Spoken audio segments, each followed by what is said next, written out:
प्यारे विद्यार्थियों, आपका अध्ययन चल रहा था किरातार्जुनीय के प्रथम सर्ग का। और पूर्व की कक्षा में हम सभी ने किरातार्जुनीय के 37वें श्लोक तक अध्ययन कर लिया था। प्रथम सर्ग के 37वें श्लोक तक अध्ययन पूर्ण कर लिया था। आज हम 38वें श्लोक का अध्ययन करने जा रहे हैं। पूर्व में हम सभी ने पढ़ा था कि द्रौपदी युधिष्ठिर के क्रोध को बढ़ाने के लिए, दुर्योधन के प्रति युधिष्ठिर के क्रोध को बढ़ाने के लिए तथा शत्रु दुर्योधन के प्रति कुछ प्रतिकार करने हेतु उसको तैयार करने के लिए काफी कर्तव्योपदेश दे रही है। और युधिष्ठिर से वह ऐसी बातें युधिष्ठिर को कह रही है जिससे युधिष्ठिर का क्रोध बढ़ जाए, और युधिष्ठिर का क्रोध बढ़ जाने पर वह दुर्योधन का प्रतिकार करने लग जाए। ऐसा सोच करके वे निरंतर युधिष्ठिर को कर्तव्य उपदेश दे रही है। साथ ही द्रौपदी युधिष्ठिर के क्रोध को बढ़ाने के लिए पांचों पांडवों और उसकी खुद की स्वयं की स्थिति के बारे में वर्णन कर रही है कि आप पांचों भाई वन में निवास कर रहे हैं। भीम के बारे में वह कहती है कि जो भीम पूर्व में राजमहलों में रहता हुआ हमेशा अपने शरीर पर चंदन का लेप लगाने में ही व्यस्त रहता था और कभी भी राजमहलों से बाहर निकलता था तो रथ के द्वारा ही निकलता था, आज वह भीम धूल दूषित होकर के, यानी वन की धूल में सना हुआ होकर के इन पर्वतों पर पैदल ही विचरण करता रहता है।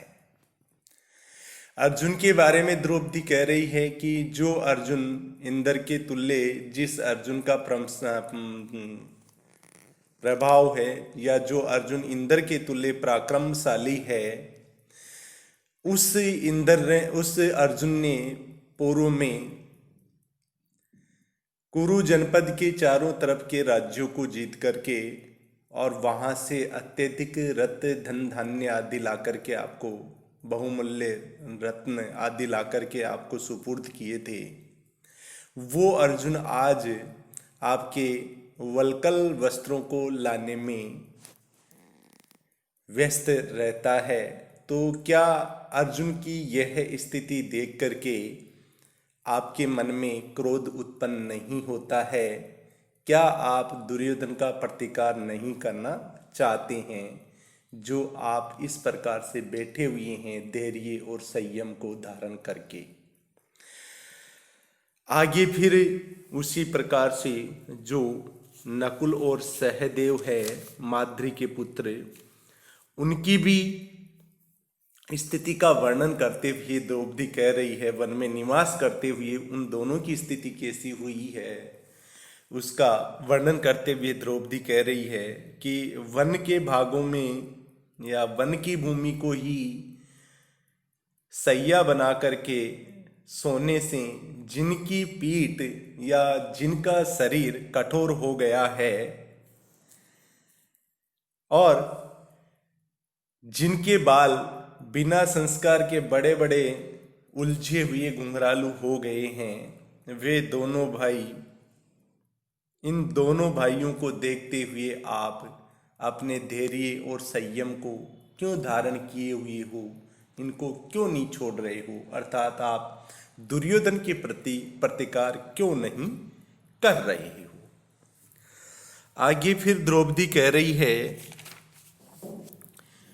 अब उस स्वयं युधिष्ठिर के बारे में द्रौपदी क्या कह रही है कि हे राजा, मुझे ये आपकी मति समझ में नहीं आ रही है कि इस घोर विपत्ति में भी और वनों में घूमते घूमते इतने दुख दर्द झेलते हुए भी आपकी बुद्धि है या जो आपका चित्त है वो वैसा का वैसा ही बना हुआ है और आप क्रोध रहित और संतोष धारण किए हुए बैठे हुए हो। तो मैं आपके इस चित्त को नहीं जान पा रही हूं, आपकी इस चित्त को नहीं जान पा रही हूं, क्योंकि आप इतने दुख झेलने के बाद में भी धैर्य और संयम धारण करके बैठे हुए हो। तो मैं आपकी इस चित्त को नहीं जान रही हूं, क्योंकि ऐसा कोई भी व्यक्ति नहीं है जो शत्रु पक्ष के द्वारा दिए गए दुखों को धारण करके ऐसे कैसे बैठा रहता है। तो मैं आपके चित्त को नहीं जान पा रही हूं कि आपका चित्त किस प्रकार का है। चित्त को आपका मैं नहीं जान पा रही, क्योंकि चित्त की वृत्तियां विभिन्न प्रकार की होती है। चित्त की वृत्तियां विभिन्न प्रकार की होती है, परंतु अत्यधिक गंभीर आप पर पड़ने वाली विपत्तियों की चिंता करते हुए मेरे हृदय में उत्पन्न मनोव्यथाएं मुझको निरंतर हठपूर्वक व्याकुल कर रही है। अब आगे फिर द्रौपदी युधिष्ठिर की स्थिति का वर्णन करते हुए युधिष्ठिर के सामने क्या कहती है कि आप राजा होकर के पहले राजमहलों में किस प्रकार से रहते थे और अब वनवासी होकर के किस प्रकार से जीवन यापन कर रहे हो। उसी स्थिति का वर्णन करते हुए द्रौपदी युधिष्ठिर से कह रही है, पुराधिरूढ़ सैनम महाधनः विबोध्य से ये स्तुति गीति मंगलई अधभ्रदर्भामधिशय्य स्थलीं जहासि निन्द्रां शिवै शिवारुत्तै। इसका अन्वय देखिए, यह त्वं महाधनम सैनम अधिरूढ़ सन वैतालिकै स्तुति गीति मंगलै पुरा विबोध्य से त्वं अधुना अधभ्रदर्भां स्थलीं अधिशय्य शिवै शिवारुत्तै अद्य निद्रां जहासी। ये अर्थात जो, त्वम यानी तुम, हे महाराजा, जो तुम या जो आप महाधनम यानी अत्यधिक बहुमूल्य या महान धन वाले, सैनम यानी सैया पर या पलंग पर, अधिरूढ़ अर्थात सोते हुए, अधिरूढ़ सन यानी सोते हुए, कोई आरूढ़ होते हुए को, वैतालिकई यानी वैतालिकों के, स्तुति गीति मंगलई स्तुति और गीति पूर्व, स्तुति और गीतियों के द्वारा मंगल शब्दों से पूरा यानी पहले, विबोध्य से यानी जगाए जाते थे या उठते थे। हे युधिष्ठिर, जो आप अत्यधिक बहुमूल्य सैया पर सोते हुए वैतालिकों के स्तुति और गीति युक्त मांगलिक शब्दों के द्वारा पूर्व में जागते थे या जगाए जाते थे, त्वं वह तुम अधुना यानी अब, वह तुम अधुना यानी अब, अधभ्रदर्भां स्थलीं अर्थात बहुत से कुशों वाली अकृत्रिम वनभूमि में, बहुत से कुशों वाली अकृत्रिम वनभूमि में, अधिशय्य अर्थात सोकर के, अशिवै अर्थात अमांगलिक, शिवारुत्तई यानी गीदड़ियों की आवाजों से, अमांगलिक जम्बूकियों की आवाजों से या गीदड़ियों की आवाजों से, आज निद्राम जहासी यानी आज निंदा को छोड़ रहे हो। यानी आप पूर्व में जब राजमहलों में रहते थे तो महंगे पलंगों पर आप सोते थे और महंगे पलंगों पर सोते हुए आप वैतालिकों की स्तुति और गीति पूर्वक मांगलिक शब्दों से आपकी निद्रा खुलती थी यानी आप जागते थे। लेकिन अब आज आप कुशों वाली इस वन भूमि पर सोते हुए, कुशों वाली इस वन भूमि पर सोते हुए अमांगलिक गीदड़ियों की आवाजों से, क्रंदन आवाजों से आप निंद्रा को छोड़ते हो। फिर भी क्या आपको क्रोध उत्पन्न नहीं हो रहा है? क्या आप दुर्योधन के प्रति प्रतिकार करना नहीं चाहते हैं? ये बात द्रौपदी युधिष्ठिर से कहना चाह रही है। अनुवाद देखिए इसका। जो कि तुम बहुमूल्य सैया पर सोए हुए होकर पहले वैतालिकों द्वारा गुण गानादि परक मांगलिक शब्दों द्वारा जगाए जाते थे, वह तुम आज बहुत से कुशों वाली अकृत्रिम वन भूमि पर सोकर अमांगलिक जंबू की ध्वनियों से निद्रा छोड़ते हो, अर्थात जागते हो। भावार्थ इसका है, आपके जीवन में कितना दुखद परिवर्तन हुआ है कि जो तुम पहले बहुमूल्य शयन पर सोते हुए वैतालिकों के स्तुति गीतों से जगाए जाते थे, वही तुम आज कुछ कंटकों से आच्छादित कठोर भूमि पर सोकर कर्ण कटु गीदड़ों की ध्वनियों से जागते हो। इस श्लोक की व्याकरणात्मक टिप्पणी अगर आप देखते हैं तो अधिरूढ़ में अधि उपसर्ग पूर्वक रूहे धातु से निष्ठा अर्थ में तय पड़ते हैं भूतकाल के अर्थ में, फिर प्रथमा विभक्ति एक वचन में अधिरूढ़ है। सैनम में सी धातु सोने के अर्थ में, और फिर लुट प्रत्यय करने पर सैनम बनता है। महाधनम महत धनम यस्य तत् बहुवीरी, अर्थात जिसका महान धन हो या ज्यादा धन हो। विबोध्य से वी उपसर्ग पूर्वक बुद्ध धातु से णिच पड़ते हैं, और फिर लट लकार है। स्तुति गीति मंगलय में स्तुतयश्च गीतयश्च स्तुति गीतयः, और ता एव मंगलानि तय तृतीया विभक्ति बहुवचन में स्तुति गीति मंगलय। स्तुति तीन प्रत्यय करने से बनता है और गीति गए धातु से तीन प्रत्यय करने से बनता है। अधभ्र धर्भाम अधभ्र धर्भा यस्या ताम बहुवीरी समास है। अधिसह्य में लेप प्रत्यय है सी धातु से और उपसर्ग पूर्वक है। जहासी में हा धातु है, लट लकार है। असिवई में न सिवई असिवई नई समास है, और शिवा रुतई शिवानाम रुतई इति शिवा रुतई। अब हम 39वें श्लोक का अध्ययन करते हैं, और 39वें श्लोक में द्रौपदी युधिष्ठिर को क्या कह रही है? पूरोपनीतम नृपरामणीयकम द्विजाति शेषेन यद एतद अंदसाः तदध्य ते वन्ने फलासीनः परम परेति कार्श्यम यशसा समम वपु। परेति कार्श्यम यशसा समम वपु। अन्वय है इसका। नृप यत एतत् पूरो पुष्यमानम दृश्यमानम वपुः, पूरो दृश्यमानम वपुः पूरा द्विजाति शेषेण अंधसा रामणीयकम उपनीतम अध्ये वन्य फलासीनः ते तद वपु यशसा समम परम कारस्यम परेति। नृप। द्रौपदी युधिष्ठिर को फिर क्या कहती है? नृप, हे राजा, यत यानी जो, एतत यानी यह, पूर्व दृश्यमानम वपुः, जो पूर्व श्लोक में जिस शरीर का वर्णन किया गया है वह शरीर पूरा यानी पूर्व में द्विजाति शेषेन, अर्थात द्विजाति शेषेन यानी ब्राह्मणों के खा लेने पर शेष बचे हुए अंधसा अर्थात अन्न के द्वारा रामणीयकम यानी मनोहरता को उपनीतम यानी प्राप्त होता था या प्राप्त कराया गया था।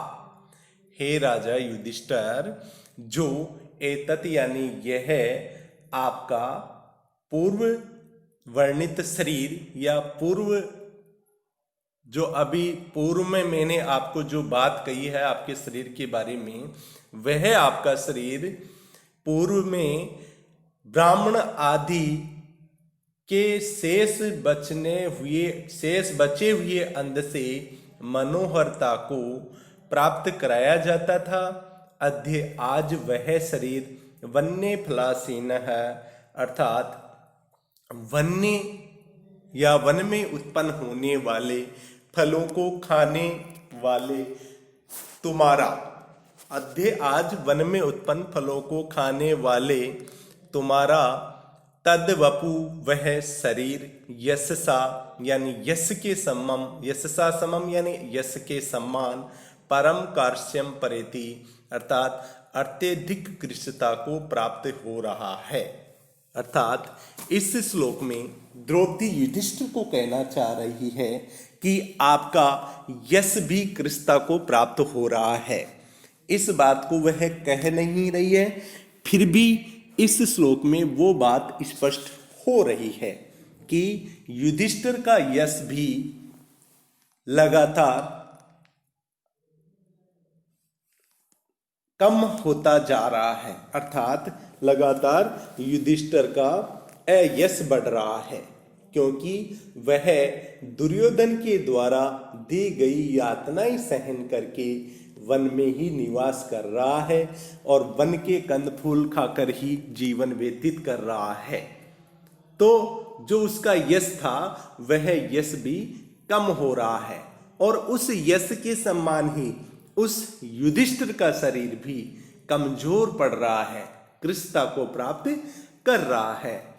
तो यहाँ पे द्रौपदी कह रही है कि हे राजा युधिष्ठिर, जो यह पूर्व में वर्णित आपका शरीर पहले ब्राह्मणों के खाने से शेष बचे हुए अन्न के द्वारा ही मनोहरता को प्राप्त कराया गया था, यानी पूर्व में जब आप राजमहलों में रहते थे तो ब्राह्मण जनों के भोजन कर लेने पर अवशिष्ट बचे हुए अन्न से ही आपका शरीर सुदृढ़ता को या मनोहरता को प्राप्त होता था।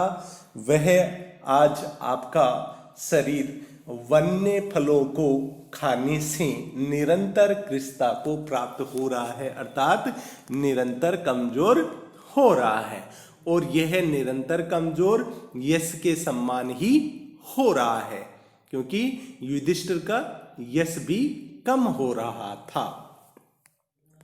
अनुवाद देखिए इसका। हे राजन, जो यह तुम्हारा शरीर पहले द्विजों के खाने से शेष बचे हुए अन्न से परम रमणीयता को प्राप्त कराया गया था, आज जंगली फलों को खाने वाले तुम्हारा वह शरीर कीर्ति के साथ ही साथ परम कृष्णता को प्राप्त हो रहा है, अर्थात तुम्हारा यश और शरीर दोनों ही क्षीण हो रहे हैं। भावार्थ है इसका, आज शत्रुकृत अपमानों का प्रतिकार न करने वाले तुम्हारा यश जिस प्रकार नहीं करने से तुम्हारा यश जिस प्रकार क्षीण हो रहा है, उसी प्रकार तुम्हारा यह वही शरीर भी जो कि पहले द्विज भुक्तावशिष्ट अन्न से सुंदर हो गया था, अब जंगली फलों को खाने से परम कृष्णता को प्राप्त हो रहा है। इस श्लोक की व्याकरणात्मक टिप्पणी अगर आप देखते हैं तो उपनीतम में उपसर्ग पूर्वक नि धातु से निष्ठा अर्थ में तय पढ़ते हैं, भूतकाल में तय पढ़ते हैं और नपुंसकलिंग प्रथमा का एक वचन में है उपनीतम। रामणीयकम में रम धातु से निच पढ़ते हैं और फिर अनीय प्रत्यय करने पर रमणीय बनता है, रमणीय बनता है और फिर रमणीयस्य भाव है इति रामणीयकम और फिर रमणीय शब्द से वो ये प्रत्यय करने पर रामणीयकम बनता है, वो को अक आदेश होकर के। द्विजाति शेषेन द्वे जाति ये शाम ते द्विजातयः द्विजाति नाम शेषः इति द्विजाति शेष है और फिर तृतीय विभक्ति एक वचन में द्विजाति शेषेन अंधसा, अंधस शब्द से तृतीया का एक वचन।